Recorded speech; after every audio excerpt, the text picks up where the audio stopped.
The sun beat down on the vast grassy plains as the khalasar rode onward, a great wave of riders and horses flowing toward the imposing shadows of the Mother of Mountains. At the foot of the sacred peak, Vaes Dothrak sprawled, a city unlike any other. The khalasar's path, known as the Godsway, was a wide, straight road leading them under the Horse Gate. Two colossal bronze stallions reared up, their hooves meeting 100 feet in the air, creating an archway that marked the city's entrance.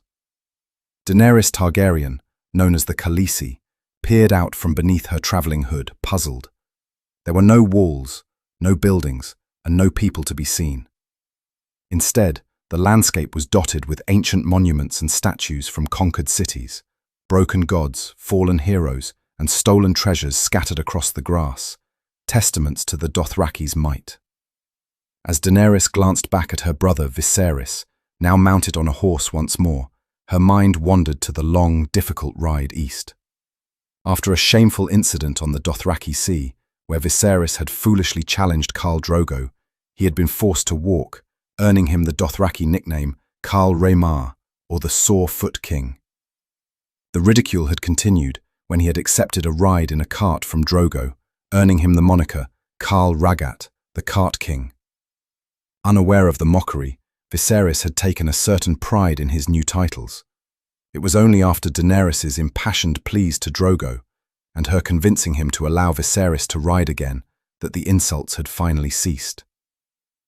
As they rode past the silent, broken idols of fallen cities, Viserys' bitterness bubbled over. He sneered at the Dothraki, calling them savages who could only steal what better men had built. "They're all I need them for," he muttered, "and then I'll be done with them." He complained that the Dothraki were too uncivilized to speak a proper language, and most importantly, he was tired of waiting for Drogo to give him the army he had been promised.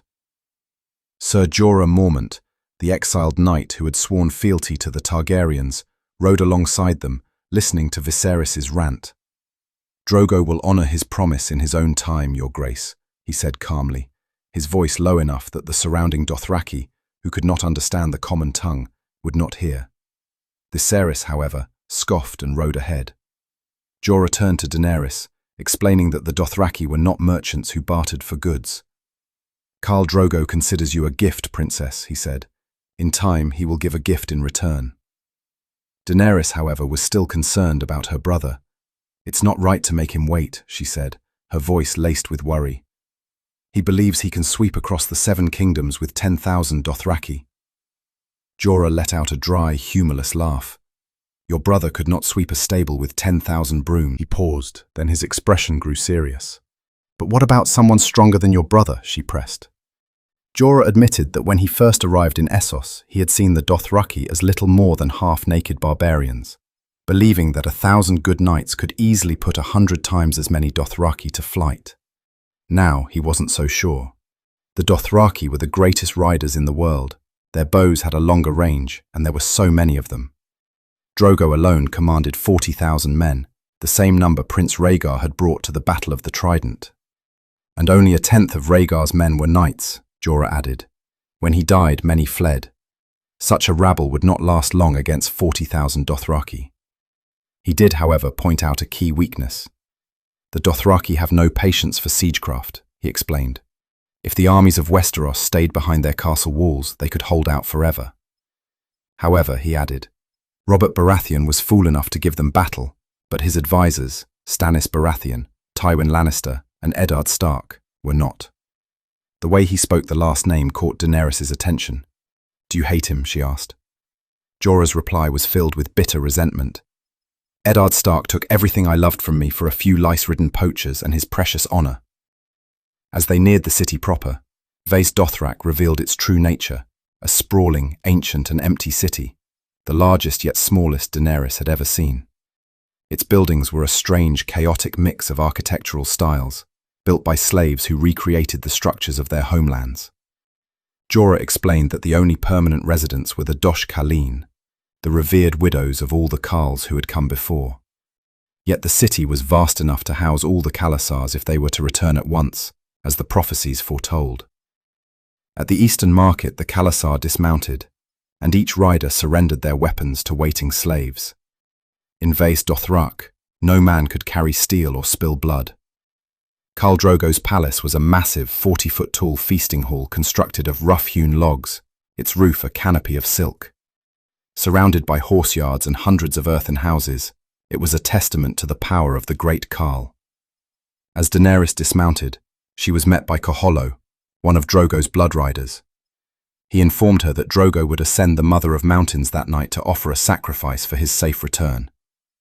Daenerys watched him go, recalling that Khal's 3 blood riders were his sworn brothers, bound to him for life and death, sharing everything but his horses. She was glad that Drogo did not hold to the tradition of sharing her with his blood riders, some of whom frightened her. She found herself wishing her father, the Mad King, had been guarded by such men, remembering the stories of the Kingslayer who murdered him and Sir Barristan Selmy, who had gone over to the usurper. Daenerys, who was tiring easily as her child grew, was looking forward to a night of rest. She was led to one of the hollow hills that had been prepared for her. It was there that she decided to give her brother his gifts. She had prepared several sets of clothes, hoping they would help him earn the respect of the Dothraki. She also intended the gifts as an apology for his past humiliations. She ordered Doreah to invite Viserys to supper and Irri to go to the market to buy something other than horse meat, which her brother despised. Viserys soon arrived, dragging a terrified Doreah by the arm. He was furious that Daenerys would presume to give him orders. Daenerys tried to smooth things over, explaining that Doreah had misspoke, and then showed him the clothes she had made for him. But Viserys only sneered at them, calling them Dothraki rags and ridiculing her for presuming to dress him. "Next you will be braiding my hair," he said with a cruel laugh. "You have no right to a braid," she shot back. "You have won no victories." Enraged, Viserys grabbed her by the arm, the sudden pain bringing her back to a terrified childhood. But then, a new strength surged through her. She grabbed the first thing she touched, a heavy medallion belt she had intended to give him, and swung it with all her might. The belt struck Viserys full in the face, leaving a deep, bloody cut. "Leave," she commanded, her voice shaking with a power she hadn't known she possessed. "And pray that Drogo does not hear of this." Viserys staggered back, his face a mask of shock and fury. "When I come into my kingdom," he snarled, "you will regret this day."